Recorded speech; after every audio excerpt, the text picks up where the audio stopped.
So in the previous lecture we learned about the introduction of structure of atom.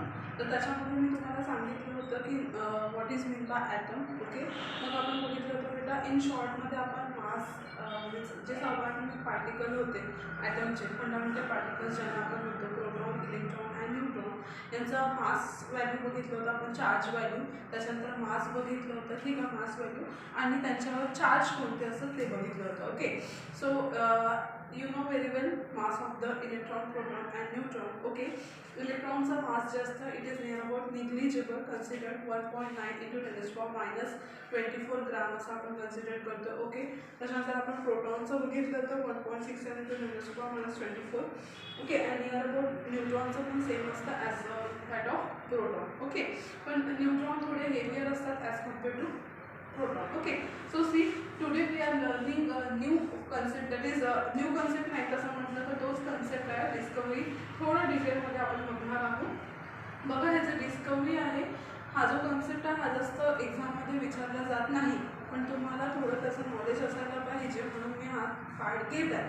तसं तर हा part घेणं काही इतकं इम्पॉर्टंट नाही आहे, पण तुम्हाला लक्षात ठेवायचं आहे की how these subatomic particles or the fundamental particles are identified by जसं की इलेक्ट्रॉन जे थॉम्सननी डिस्कवर केले होते, प्रोटॉन्स अर्नेस्ट रुदरफोर्ड, आणि त्याच्यानंतर आपण बघितलं तर न्यूट्रॉन जेम्स चॅडविक. ओके, तर मी इन शॉर्ट तुम्हाला जस्ट आज डिस्कवरी एक्सप्लेन करणार आहे.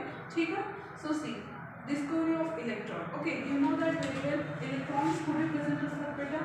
एक्स्ट्रा न्यूक्लिअर रिजनमध्ये. हे तुम्हाला माहिती आहे, एक्स्ट्रा न्यूक्लिअर रिजनमध्ये इलेक्ट्रॉन प्रेझेंट असतात.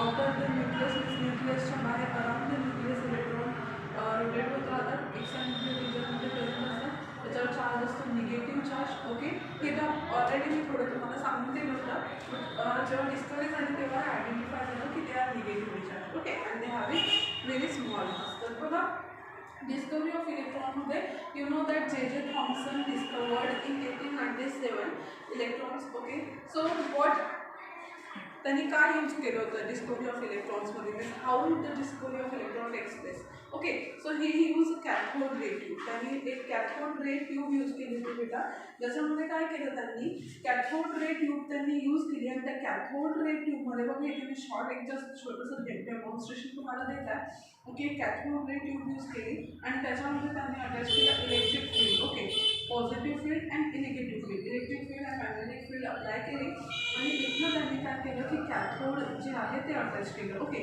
अँड व्हॉट हॅपन वेन तिथे जेव्हा त्यांनी इलेक्ट्रिक काही अप्लाय केलं, ठीक आहे, तर काय झालं तेव्हा त्याच्यानंतर की जे कॅथोड रेज मीन्स हाय व्होल्टेजवर जेव्हा त्यांनी ते ऑन केलं पूर्ण कॅथोड रे ट्यूब, तर काय झालं की जे कॅथोडमधनं निघणारे जे रेज होते, ओके, त्या कॅथोडमधनं काही रेज काय झाले गिवन आउट झाले. ओके, कुठे गेले?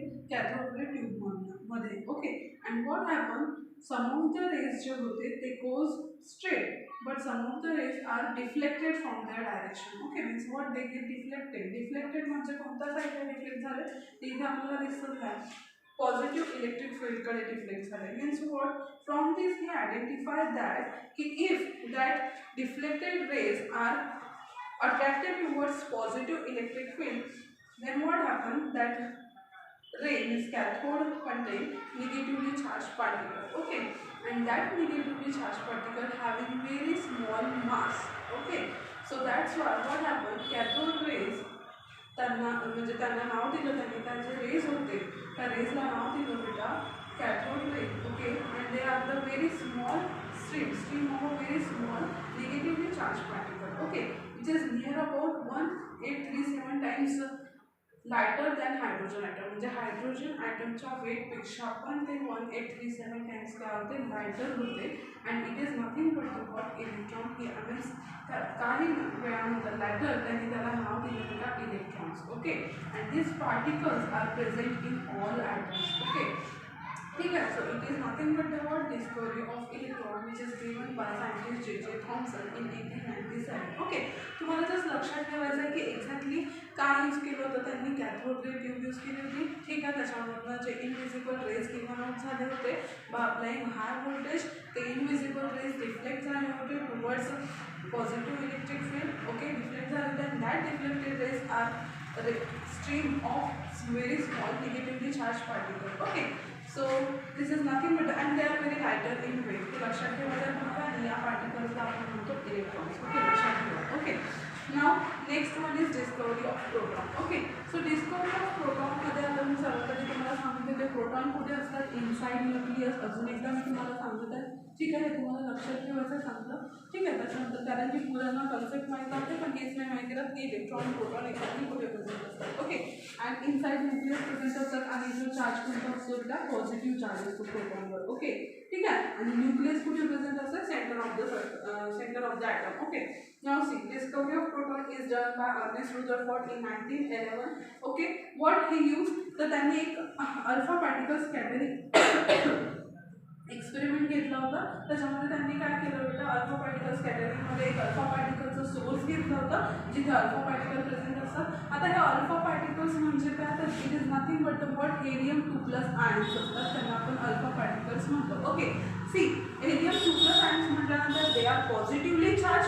ओके, आणि आपल्याला काय प्रूफ करायचा, प्रोटॉन आपल्याला ऑलरेडी माहिती आहे it is positively charge. Already आपल्याला माहिती आहे, पण स्टील आता आपण डिस्कवरी शिकत तर असं समजा एक डोक्यामध्ये हे टाकलं की आपल्याला अजूनपर्यंत माहिती नाही. ओके, पण त्यांनी काय केलं, एक सोर्स घेतला which is of alpha particle which contain alpha particle. त्या सोर्समध्ये अल्फा पार्टिकल्स प्रेझेंट होते आणि काय केलं, एक फ्ल्युरोसंट स्क्रीन अटॅच केली. त्या फ्ल्युरोसंट स्क्रीनच्या मधात काय पुट केलं बेटा, thin gold foil which is very thin. Okay, and you know that की थिन गोल्ड फॉईल म्हटल्यानंतर गोल्डची आहे, त्याच्यामध्ये ॲटम्स आहे, त्याच्यामध्ये इलेक्ट्रॉन्स आहे, प्रोटॉन्स आहे.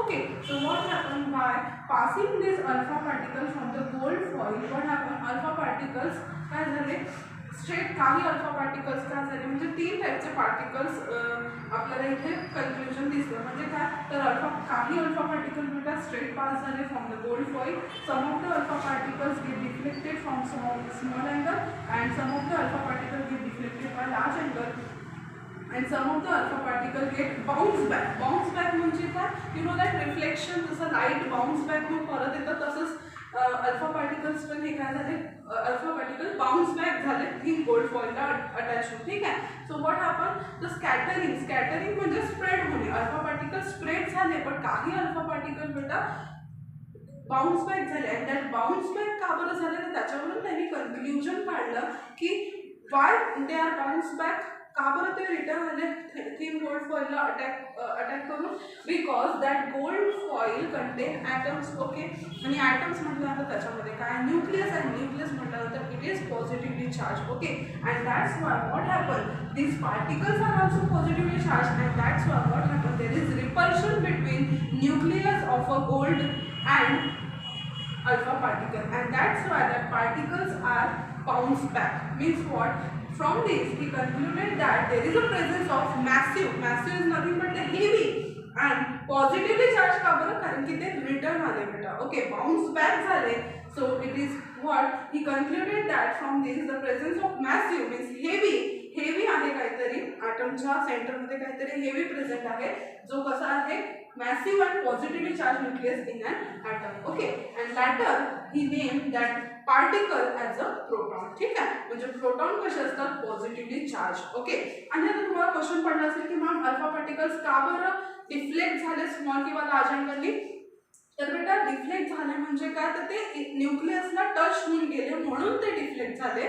ओके, त्याच्या रस्त्याने मेन जो त्यांचा स्ट्रेट रोड होता त्याच्याने डिफ्लेक्ट का झाले, कारण की ते न्यूक्लियसला टच होऊन गेले, दॅट्स वाय. ओके, आणि अल्फा पार्टिकल्स जास्तीत जास्त अल्फा पार्टिकल्स का बरं पास झाले, बिकॉज यू नो दॅट की atom contain extra nuclear region which is empty space and that empty स्पेसमध्ये काय असतात, इलेक्ट्रॉन असतात, म्हणून ते स्ट्रेट पास झाले त्याच्यामधून. ओके, त्याच्यामुळे काय झालं, ते पास झाले. समजलं इतकं. सो रिमेंबर दिस ओनली की discovery of proton is nothing but the which is done by Ernest Rutherford in 1911.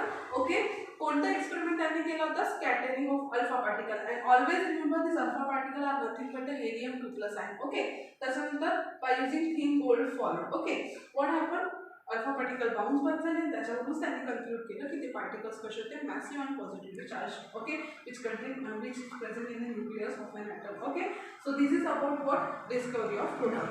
Now we are moving towards next fundamental and the last fundamental particle, that is discovery of neutron. Okay, which is done by James Chadwick in 1932. Okay, हे तुम्हाला लक्षात ठेवायचं आहे. Okay, आता बघा एक गोष्ट लक्षात ठेवा, जसं त्यांनी एक्सपेरिमेंट वेळेला डिस्कवरी ऑफ प्रोटॉनचा केला, थोडं जवळपास तशाच पद्धतीने डिस्कवरी ऑफ न्यूट्रॉन झालेली आहे. which one आपण remember this one thing that की त्यांनी एक बेरिलियमची शीट घेतली आणि त्याच्यामधून अल्फा पार्टिकल पास केले. ठीक आहे, अल्फा पार्टिकल पास केले किंवा काही पार्टिकल्स पास केले. व्हॉट हॅपन, बेरिलियमच्या शीटमधून आता काय झालं की जेव्हा त्यांनी हा स्कॅटरिंग, इथे पण थोडा स्कॅटरिंगचाच कन्सेप्ट एक्सपेरिमेंट त्यांनी केलेला. ओके, तर त्याच्यामध्ये त्यांनी काय केलं की पार्टिकल्स जेव्हा पास झाले बेरिलियमच्या शीटमधलं, तर काही पार्टिकल्स असे होते बेटा which are unidentified. Okay, means some of the radiations, पार्टिकल्सला आपण रॅडिएशन्स म्हणू शकतो, तर काही रॅडिएशन्स जे आहे ते अनआयडेंटिफाईड होते. Unidentified and neutral in nature. Neutral म्हणजे ज्यांच्यावर कोणताही चार्ज नव्हता असे पार्टिकल्स त्यांना आयडेंटिफाय झाले. अनआयडेंटिफाय त्यांनी केले म्हणजे न्यूट्रल पार्टिकल, हे त्यांना माहिती झालं होतं. ओके, तर अनआयडेंटिफाईड का बरं, कारण की स्टील त्याचं नेम यायचं होतं. Okay, so that's why. So what happen, आणि ते जे पार्टिकल्स गिवन आउट झाले किंवा radiations, unidentified radiations given out झाले फ्रॉम बेरिलियम शीट, तर त्या पार्टिकल्स नंतर एक पॅराफिनचं त्यांनी एक शीट लावलं होतं. त्या पॅराफिनमधनं बेटा व्हॉट हॅपन, त्यांनी हे ऑब्झर्व केलं bye doing this experiment. What happen, they observe that की जे प्रोटॉन्स होते त्यांना बेटा न्यूट्रॉन्सनी धक्का देऊन बाहेर, म्हणजे पॅराफिनमधनं प्रोटॉन्स गिवन आउट झाले. But still there is a presence of unidentified radiations. Okay, which are neutral in nature. Okay, and what happen, which having the same mass as that of proton but little bit it is heavier. Okay, so that's what happen, that neutral particle they as it as a neutron. ठीक आहे, त्या पार्टिकल्सला त्यांनी नाव काय दिलं बेटा, neutron. ठीक आहे, म्हणजे अनआयडेंटिफाईड रॅडिएशन्स जे बेरिलियमच्या शीटमधनं गिवन आउट झाले, that unidentified neutral particles are nothing but the neutron they identified. Okay, so बघा हे इन शॉर्ट आपण डिस्कवरी बघितली. त्याच्यामध्ये डिस्कवरी खूप मोठी म्हणजे मोठा पार्ट होता आधीच्या सिलेबसमध्ये, पण तुम्हाला इन शॉर्टमध्ये दिलेली आहे. तर आपल्याला इतकंच लक्षात ठेवायचं आहे, कारण की तुम्हाला एक्झाममध्ये वगैरे डिस्कवरी विचारल्या जात नाही. फक्त तुम्हाला मासबद्दल माहिती असायला पाहिजे. मास किती आहे, इलेक्ट्रॉन, प्रोटॉन आणि न्यूट्रॉनचं. चार्ज व्हॅल्यू इलेक्ट्रॉन प्रोटॉनची लक्षात ठेवायची आहे. चार्ज कोणता असतो, ठीक आहे, हे तुम्हाला लक्षात ठेवायचं आहे. इलेक्ट्रॉन कुठे प्रेझेंट असतात, एक्स्ट्रा न्यूक्लिअर रिजन. प्रोटॉन कुठे असतात, inside the nucleus. And neutron कुठे असतात बेटा, neutrons are also present inside the nucleus with proton. Okay, and न्यूट्रॉन्सवर चार्ज कोणता असतो बेटा, नो चार्ज. ओके, लक्षात ठेवायचं आहे तुम्हाला. It is nothing but the what name as neutral. Okay, एक गोष्ट लक्षात ठेवायची. त्याच्यानंतर प्रोटॉन अँड न्यूट्रॉनच्या कॉम्बिनेशनला आपण काय म्हणतो, nucleons. Okay, protons plus neutron in nucleus is nothing but the what nucleons we say. Okay, हे लक्षात ठेवायचं. ओके, तर नेक्स्ट क्लासमध्ये आपण बघणार आहोत atomic number. Okay, then atomic mass number. Okay, हा कन्सेप्ट बघणार आहोत. पण एक गोष्ट लक्षात ठेवायची आहे तुम्हाला की जसं मी तुम्हाला प्रिव्हियस लेक्चरमध्ये सांगितलं होतं की इलेक्ट्रॉनचं मास काय असतं, negligible, very small. But proton आणि न्यूट्रॉनचं मास असतं वेगळा. Okay, so that's what happened. Overall total mass of the atom is concentrated in the nucleus of an atom. हे तुम्हाला लक्षात ठेवायचं आहे, कारण की इलेक्ट्रॉनचं मास काय असतं, निग्लिजिबल. तर आपल्याला जर atomic mass number find out करायचा आहे, it is total concentrated in the nucleus of an atom which contains proton and neutron. Okay, हे लक्षात ठेवायचं आहे. Okay, so in the next lecture we will learn about atomic number and mass number. Thank you.